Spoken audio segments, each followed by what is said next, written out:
রাখবো, তাতে 48 ঘন্টা কেটে গিয়েছে, এখনো পর্যন্ত অধরা ট্রাক চালক, অর্থাৎ যে ঘটনার কথা বলছি ন্যাসাটের বয়ারমারিতে দুর্ঘটনায় অধরা ট্রাক চালক এখনো পর্যন্ত।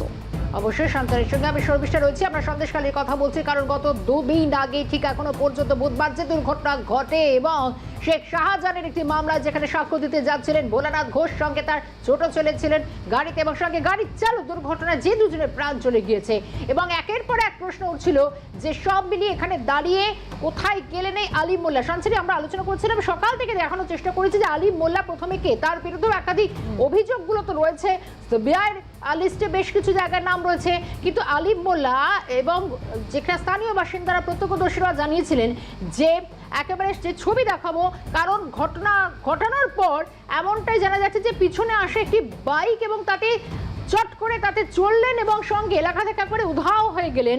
এবার প্রশ্ন হচ্ছে একজন নজরুল মোল্লা মানে এক ব্যক্তির বাইকে করেই চম্পট এই আলিম মোল্লা, তাহলে কি কোনো পরিকল্পনা ছিল কারণ এই গোটা ঘটনায়? একেবারেই সুতরাং গোটা ঘটনা যে দিকে যে খাতে বইছে তাতে রীতিমতো বলাই যায় যে কোনো রকম পূর্ব পরিকল্পনা ছাড়াই কি এই ঘটনা, তা নিয়ে ইতিমধ্যেই সেই প্রশ্ন উঠছে এবং এই ঘটনার যে প্রবাহ তা দেখে কিন্তু এই প্রশ্ন ওঠা খুব স্বাভাবিক। তবে শর্মিষ্ঠা, আরেকটা প্রশ্ন কিন্তু বারবার উঠে আসে যে ইডির ওপর হামলার, আধিকারিকদের ওপর হামলার যে অভিযোগ, সেই অভিযোগে কিন্তু অ্যারেস্ট ওয়ারেন্ট জারি ছিল এই আলিম মোল্লার বিরুদ্ধে, কিন্তু তারপরেও আলিম মোল্লা খোলা ঘুরে বেড়াতো এতদিন, কি করে, কিভাবে, সেটা কিভাবে সম্ভব? তারপরে আবারও এলো এই দুর্ঘটনার খবর সামনে এবং আদতেও কি এটা দুর্ঘটনা নাকি এটা কোনো প্রি প্ল্যান্ড কোনো অ্যাকশন, সে নিয়ে কিন্তু ইতিমধ্যেই প্রশ্ন উঠছে। সঞ্চারী, তুমি যেমন বললে যে একটা গুরুত্বপূর্ণ পয়েন্ট যে এই যে খোলা ঘুরে বেড়ানো বা একেবারে আমি যদি বলি যে একেবারে থাকে, কিন্তু বিষয়টা হচ্ছে যে এটা যদি একটু পিছনের দিকে আমরা তাকাই তাহলে এই ঘটনা যেরকম 2022-এর একটি করা মামলায়, অর্থাৎ বুঝতেই পারছো যে আজ থেকে প্রায় কয়েক বছর আগেকার যে বিষয়, শুধু তা না, এবং সব থেকে বড় কথা সন্দেশকারী যে বেতাজ বাদশাহ বা বলা যায় ত্রাস শেখ শাহজাহান গ্রেপ্তার হওয়ার পর থেকেও দেখা গিয়েছিল যে তার যে অনুগামীরা তারা তো আর জেলের ভিতর নেই, তারা তো বাইরেই রয়েছে এবং তাদের যে অনুগামীদের দিনের পর দিন হুমকির মুখে পড়তে হয়েছে। গ্রামের বাসিন্দারা বিশেষ করে যারা মুখ খুলেছিলেন সেই সময়, আমরা বেঙ্গল ভয়েসও আজকে সেটাও তুলে ধরার চেষ্টা করেছিলাম যে এই সন্দেশখালী ঘটনার পর যখন একবার এই শেখ শাহজাহান একবার ছবিটা আমরা যদি পাই তাহলে দেখাবো, কারণ অবশ্যই মনে থাকবে হয়তো যারা, তোমারও মনে আছে যে শেখ শাহজাহান গ্রেপ্তার হওয়ার পর থেকে তার একেবারে যে অধ্যত্ত, তার যে ঝাঁজ এতটুকু কমেনি, সেটা তো সন্দেশখালীর মানুষ শুধু নয় গোটা রাজ্যবাসী দেখেছে এবং এই সেই ছবি দেখাচ্ছি, এটা তো একেবারে কারেন্ট ছবি যেটা গতকাল পরশু ঘটেছে, যে ট্রাকটা একেবারে সোজা গিয়ে পড়েছে। কারণ যে একেবারে শর্মিষ্ঠা, সেই জায়গা থেকে আমাদের প্রতিনিধি শামীম মোল্লা তিনি ঘটনাস্থলে পৌঁছেছিলেন এবং সেখান থেকে একটি প্রতিবেদন তুলে ধরেছেন আমাদের দর্শকদের জন্য, সেটা একবার দর্শকদের সামনে রাখি আগে দেখুন। এই দুর্ঘটনার পরেই মূলত যে মূল অভিযুক্ত ছিল, যার বিরুদ্ধে খুনের অভিযোগ তোলা হচ্ছিল, ট্রাক চালক আব্দুল আলী মোল্লা, এই আব্দুল আলী মোল্লা দুর্ঘটনার পরেই একেবারে ট্রাকের পিছন থেকে আসা একটি বাইকে তিনি উঠে পড়েন এবং তারপরে তিনি পালিয়ে যান। এখনো পর্যন্ত প্রায় 2 দিনের কাছাকাছি হতে চললো, এখনো পর্যন্ত অধরা রয়েছে এই মূল অভিযুক্ত আব্দুল আলী মোল্লা এবং এই বাইকে করে পালানোর সময় যার বিরুদ্ধে অভিযোগ উঠছে নজরুল মোল্লা, এই 2 মূল অভিযুক্ত তারা এখনো পলাতক। আজকে সকালের চিত্র মূলত যে দুর্ঘটনাস্থল, এই দুর্ঘটনাস্থলের কোন রকম নিরাপত্তা নেই বললেই চলে এবং যেখানে প্রায় 200 মিটার দূরে যেখান থেকে মূলত এই দুর্ঘটনাগ্রস্ত গাড়িগুলোকে সরিয়ে এনে একটি পেট্রোল পাম্পে রাখা হয়েছে, সেখানেও নেই কোনো মাত্র নিরাপত্তা রক্ষী। মূলত একেবারেই তোমাকে জানিয়ে রাখবো, তাহলে কি প্রশ্ন উঠতে শুরু করেছে রাজ্য প্রশাসনের তরফ থেকে, কি একেবারেই তদন্ত প্রক্রিয়া শেষ, সবকিছুই কি শেষ, তাহলে কি খুব দ্রুতই এই আসামিগুলো ধরা পড়বে, এই প্রশ্ন কিন্তু উঠতে শুরু করেছে। যদিও তোমাকে জানিয়ে রাখবো যে গতকাল ফরেন্সিক দল তারা নমুনা সংগ্রহ করেছেন এবং যারা প্রত্যক্ষদর্শী ছিলেন তাদের বয়ান রেকর্ড করেছেন এবং ইতিমধ্যেই ভোলা ঘোষ এবং তার পরিবারের তরফ থেকে নেজার থানায় 8 জনের বিরুদ্ধে লিখিত খুনের অভিযোগ দায়ের করেছেন এবং তার মধ্যে সন্দেশখালীর অন্যতম মাস্টার মাইন্ড শেখ শাহজাহান রয়েছেন এবং পাশাপাশি ট্রাক চালক আব্দুল আলিম মোল্লা, নজরুল মোল্লা সহ মুসলিম শেখ এখানকার সন্দেশখালী 1 নম্বর পঞ্চায়েত সমিতির সহকারী সভাপতি, তার নামও কিন্তু এই একেবারে অভিযোগপত্রে দায়ের করেছেন। এবং ভোলা ঘোষ একেবারে স্পষ্ট তিনি বলছেন, অভিযোগপত্রে উল্লেখ করেছেন যে জেল থেকে বসেই মূলত এই গোটা ঘটনার কিন্তু ষড়যন্ত্র, যে খুনের ছক কষেছিলেন বলে তিনি কিন্তু অভিযোগপত্রে উল্লেখ করেছেন। এবং সকাল থেকে যে নিরাপত্তা নেই বললেই চলে মূলত এই এলাকায়, এবং মূলত তারপরেই কিন্তু প্রশ্ন উঠতে শুরু করেছে যে তদন্ত প্রক্রিয়া। সত্যি খুব গুরুত্বপূর্ণ কতগুলো পয়েন্ট শামীমও তুলে ধরলো সকালবেলা যখন আমরা তার সঙ্গে কথা বলছিলাম। এবার বিষয় হচ্ছে যে এই ঘটনা ঘটার পর সঙ্গে সঙ্গে বা তড়িঘড়ি বা বুধবার রাত পর্যন্ত কিন্তু কোনো রকম ভাবে অভিযোগ দায়ের করেনি ভোলা ঘোষ, কারণ তার ছেলে চলে গিয়েছে, তিনি যথেষ্ট গোটা পরিবার শোকে মুহ্যমান। কিন্তু প্রশ্ন উঠছিল যেটা সব থেকে গুরুত্বপূর্ণ, যে কোথাও কি জেলে বসে এই গোটা ছকটা কষেছেন শেখ শাহজাহান, কিভাবে সেটা সম্ভব হলো? এই প্রশ্ন কিন্তু বিভিন্ন মহলে জল্পনা বাড়াচ্ছে। এবং শুধু তাই না, যে বক্তব্যগুলো আসছে সেটাই একবার শোনানোর চেষ্টা করব। যে একেবারে ভোলানাথ ঘোষ এবং গতকাল তিনি কি জানিয়েছেন, সঙ্গে তার আইনজীবীদের সঙ্গে নিয়ে গেছিলেন অভিযোগ করতে। 8 জনের নামে সস্ত্রীক শেখ শাহজাহান সহ 8 জনের নামে এফআইআর ভোলা ঘোষের। অভিযোগ করবো না, আমার সমস্ত পরিবারকে শেষ করে দেখি না, এই চিন্তাই করছি। এখন আমি নিজেই চিন্তিত। কমপ্লেনটা দেয়নি, আজকে দিয়েছি, নিশ্চয়ই তার চিন্তা না। থানায় ছিলাম এমএলএ সাহেবের, আমি সব রকম সহযোগিতা সে আমাকে করবে। ডাল ভাঙচুর সব লুট হয়ে গেছিল এক শেখ শাহজাহানের জন্য। দীর্ঘদিন ধরে ছোটো ছেলে মারফত আমি শুনে এসেছি তার বাবাকে বিভিন্নভাবে থ্রেট দেওয়া হচ্ছে, বিভিন্ন রাজনৈতিক মদতপুষ্ট লোকরা থ্রেট দিচ্ছে যাতে শাহজাহান শেখের বিরুদ্ধে সিবিআই করা মামলা, যাতে উনি কোনো রকম সাক্ষী না দেন বা ইডির করা মামলায় কোনো রকম সাক্ষী না দেন, এটা আমাকে জানানো হয়েছিল। এবং তার জন্য আমি যথাযথভাবে বড় পরামর্শ দিয়েছিলাম নেয়ার থানায়, সিবিআইয়ের কাছে গিয়ে করতে। নেয়ার থানায় ভরসা পাননি কিছু করার জন্য। এবং আজকে যেটা ঘটেছে তা বিগত দিনে ওনার কথা মতন মনে হচ্ছে এটা প্ল্যান মাফিক। সবেমাত্র এফআইআরটা হয়েছে, এক্ষুনি আমাদের পক্ষে বলাটা সম্ভব নয় কতজনের বিরুদ্ধে। তবে এইটুকুনি বলতে পারি কমপ্লেন হয়েছে বেশ মোর দ্যান 8 কমপ্লেনের বেসিসে, তাতে অভিযোগটা মার্ডারের দিকেই যাচ্ছে। কনস্পিরেসিটা একটা আছে, দেখা যাচ্ছে কমপ্লেনে যা আছে কনস্পিরেসি একটা আছে। একটা ঘটনা যা বা প্রবাহ যা এসছে তাতে যা দেখা যাচ্ছে যে কনস্পিরেসি আছে একটা। এখন কনস্পিরেসিটা কতটা সত্যি কতটা মিথ্যে সেটা তদন্তের আওতায় আছে। তবে মার্ডারের যে একটা গন্ধ আছে এটা একদম পরিষ্কার। আমরা সেই মর্মেই একটা এফআইআর করেছি। অর্থাৎ আমরা শুনছিলাম এতক্ষণ যে ভোলা ঘোষ এবং আইনজীবীদের তরফ থেকে যে কথা জানানো হচ্ছে যে তারা পুরোপুরিভাবে এদিকেই মোড় ঘোরাচ্ছেন যে এই ঘটনা কিন্তু শুধুমাত্রই দুর্ঘটনা নয় বা কোনো কাকতালীয় ঘটনা নয়, এই ঘটনার পেছনে খুনের গন্ধ আছে, এই কথা বলা হচ্ছে আইনজীবীর তরফ থেকে। একদমই তাই। আমরা শুনবো যে ভোলা ঘোষের স্ত্রী, তার কি বক্তব্য শুনুন। কারোর কোনো ক্ষতি করে না কোনোদিন, সবার ভালো চাই। হ্যাঁ, আর সেই মানুষের ক্ষতি করতে গেছে ওর কোনোদিন ভালো হবে না, ও শেষ হয়ে যাবে যেন।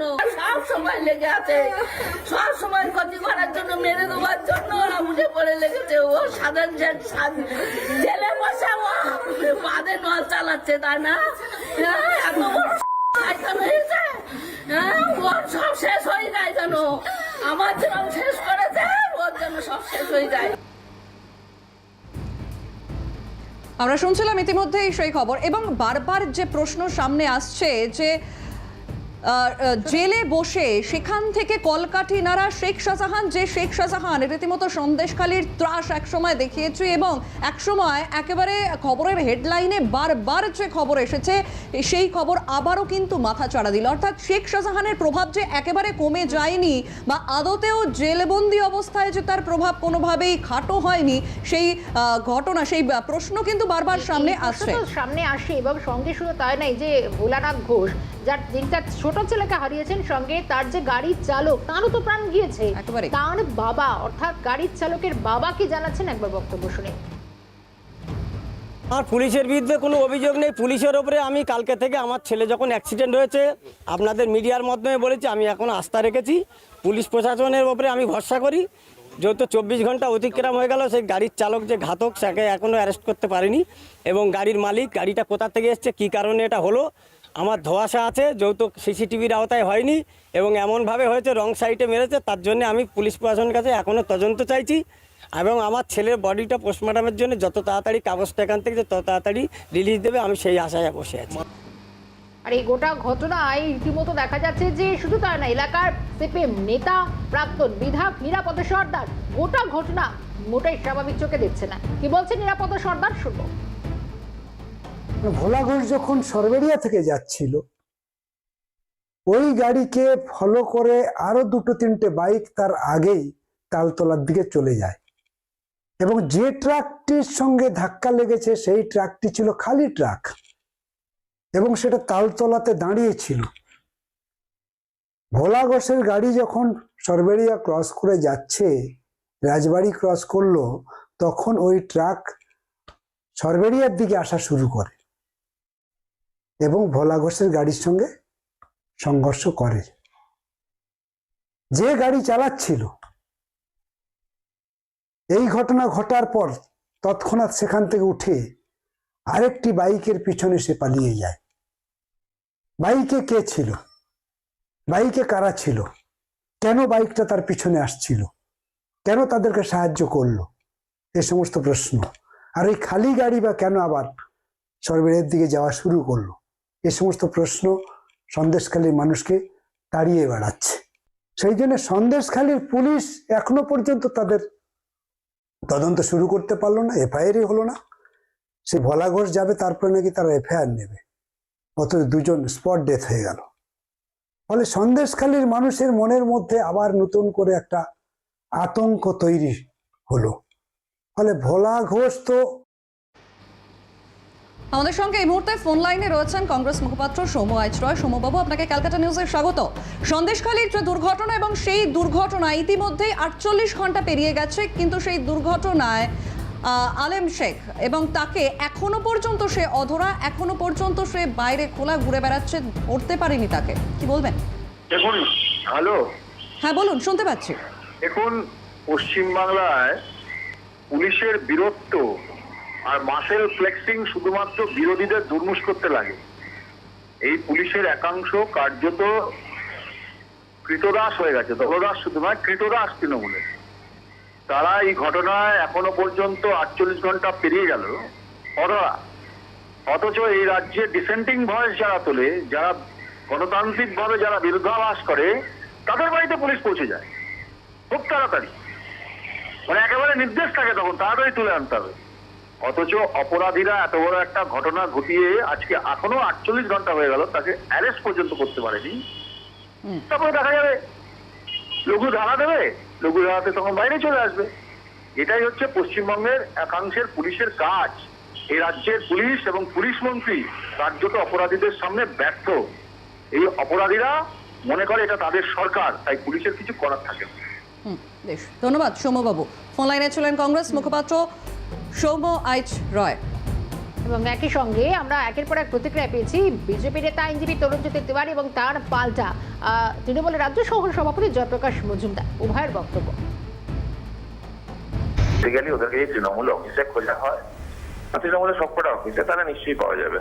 তৃণমূলে লুকিয়ে রেখেছে। তারা ভোট আসছে, শাহজাহান ইজ ইম্পর্টেন্ট, শাহজাহানরা খুব ইম্পর্টেন্ট। ভোটের সময় এরাই ভোটিং মেশিনারি হিসেবে ইউজ হবে। তো তৃণমূল এই কাজটা করিয়ে বার্তা দিতে চাইলো যে ওরা শাহজাহানদের পাশে আছে।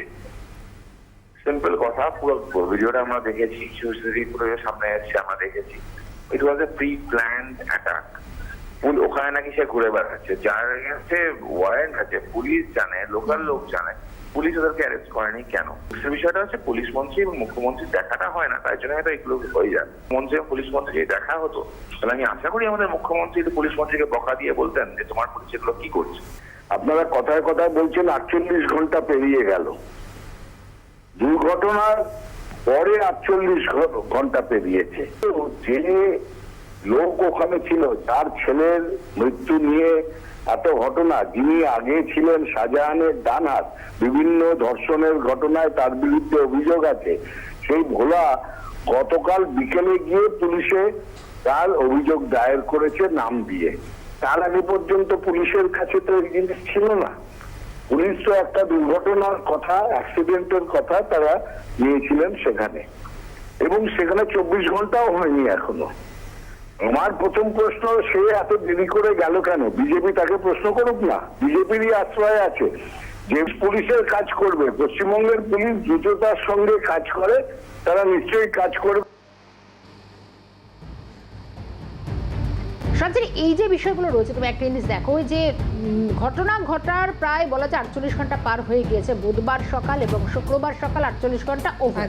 এবার বিষয় হচ্ছে যে অভিযোগটা যেটা দায়ের করেছেন, যেটা জয়প্রকাশ দ্বারা বলছেন যে সেটা হচ্ছে কিন্তু 24 ঘন্টা হয়নি, কারণ গতকাল প্রায় বিকেলের পর দেখা গিয়েছে যে রাজবাড়িতে যে পুলিশ ফাঁড়ি, রাজবাড়ি পুলিশ ফাঁড়ি, এবং সেখানেই কিন্তু 8 জনের বিরুদ্ধে অভিযোগটা দায়ের করেছেন ভোলানাথ ঘোষরা। বুধবার রাত পর্যন্ত কোনো অভিযোগ তারা করেননি। এবার বিষয় হচ্ছে যে যদি তুমি বলো যে নজরুল মোল্লা যারা বাইকটা চালিয়ে যাচ্ছেন, যেটি পেট্রোল পাম্পের একটি ছবি ধরা পড়েছে, সেখানে নীল গাড়িটিকে পরিষ্কার দেখা গিয়েছিল বুধবার যখন তারা গাড়িটি যাচ্ছিল, অর্থাৎ দুর্ঘটনার আগে। সেটা যদি ক্যামেরা বন্দী হয়ে থাকে, এই যে এখানকার ছবি দেখো, গাড়িটা পাস করছে যেভাবে, তখন এই সিসিটিভি গুলো ছবিটা ধরা পড়েছে ঠিক পেট্রোল পাম্পের 200 মিটার দূরত্বে। কিন্তু প্রশ্ন হচ্ছে যে তারপর যদি বাইকে চড়ে সে নজরুল মোল্লার বাইকে করে চম্পট দিয়েছে যেমনটা বলা হচ্ছে, কিন্তু তারা তো আর হাওয়ায় মিলিয়ে যায় না, তারা গেলেনটা কোথায়? বা এরপর তো বা সিসিটিভি এটাই শেষ নয়, আরো প্রচুর সিসিটিভি নিশ্চয়ই গোটা হাইওয়ে জুড়ে রয়েছে, 62 হাইওয়েতে, সেখানে নিশ্চয়ই তাহলে কেন সেই জায়গাটা এখনো দেখা যাচ্ছে না? এবার আমাদেরও নজর থাকবে প্রশাসনের চটপট গতিবিধি কোন দিকে যায়। প্রশ্ন হচ্ছে এখানে যে ষড়যন্ত্রের তথ্যটা উঠে আসছে, এটাই এখন সব থেকে বড় ভাবাচ্ছে সিবিআইকেও। একদমই তাই। সুতরাং সেখানে ইতিমধ্যেই কিন্তু সেখানে ফরেন্সিক টিম তারাও পৌঁছে গিয়েছিলেন, এবং যে কথা তুমি বলছিলে শর্মিষ্ঠা, যে সেই ঘটনাস্থলে সিসিটিভি ফুটেজ না থাকলেও তারা 150 মিটার দূরের একটি সিসিটিভি ফুটেজ তারা ক্যাপচার করেছেন, এবং সেই সিসিটিভি ফুটেজ খতিয়ে দেখে তদন্ত এগোচ্ছে। কিন্তু সেটাই তো শেষ সিসিটিভি নয়, তারপরেও তো আরও সিসিটিভি থাকার কথা। যে যে রাস্তায় গাড়ি যাওয়ার সম্ভাবনা থাকতে পারে সেই সমস্ত রাস্তায় থাকার কথা, তাহলে গেল কোথায়? উবে তো যেতে পারে না। আমাদের সঙ্গে এই মুহূর্তে ফোন লাইনে রয়েছেন সিপিএম নেতা রবীন দেব। রবীনবাবু, আপনাকে ক্যালকাটা নিউজে স্বাগত। সন্দেশখালী যে দুর্ঘটনাটি ঘটেছে, সেই দুর্ঘটনার 48 ঘন্টা হয়ে গিয়েছে, এবং যে 48 ঘন্টা পরেও ট্রাক চালক, অর্থাৎ ঘাতক ট্রাক চালক, তিনি এখনো পর্যন্ত অধরা, এখনো পর্যন্ত তাকে ধরা যায়নি। এ বিষয় নিয়ে কি বলবেন? দল, রাজ্য এবং কেন্দ্র সত্যিই যদি একটা হয়, তাহলে অপরাধীদের তাদের তো কোনো রকম আর শাস্তি পাওয়ার কোনো আশঙ্কাই থাকে না, আরো বেশি খোলামখুল্লা এই অপরাধ করার দিকে ঝুঁকে। এইটা হচ্ছে সন্দেশখালীর প্রথম থেকেই শাহজাহানকে অ্যারেস্ট করা নিয়ে যা ঘটনা ঘটেছে দীর্ঘদিন ধরে, খোঁচাখুচি, সিবিআই, এইসব অনেক ঘটনা ঘটেছে। আলটিমেটলি অ্যারেস্ট হয়েছে, কিন্তু তারপরেও সে অ্যারেস্ট হওয়ার পরেও তার সমস্ত অপকর্ম সে চালিয়ে যাচ্ছে। এই ধরনের একটা সন্তানকে এবং তার ড্রাইভারকে হারালো, কিন্তু সাক্ষী ভোলাবাবু। স্বাভাবিকভাবেই এই ক্ষেত্রে সমস্ত দিক থেকে সরকার, প্রশাসন তারা তৎপর হবে, পুলিশ তৎপর হবে, যারা অপরাধী তাদেরকে অ্যারেস্ট করবে।